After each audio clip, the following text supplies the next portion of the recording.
For today's vlog, wala tayo sa eskwela ngayon, guys. A day in my life as a gay student content creator.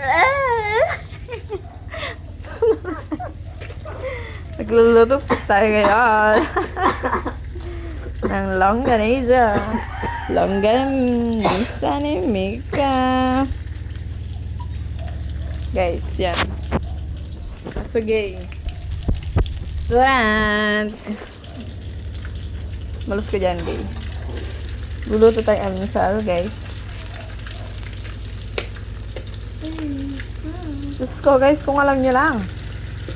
Pumuputok itong longganisa na to bago mapiri itong ganyan. So, ngayon, guys, babalik na rin natin. Kasi baka maging baluga siya, guys. Oh, guys, ganyan siya. Oo. Siya yung, nagbablog dito. As a gay student. Oh, tignan niyo po, oh. Ang mga ibon. Ipapost ko po ito sa, sa TikTok namin. Para makita yung kalandian niya, guys. Oh. Papost ko ito sa TikTok ko. Para makita nila Tito J. Uy!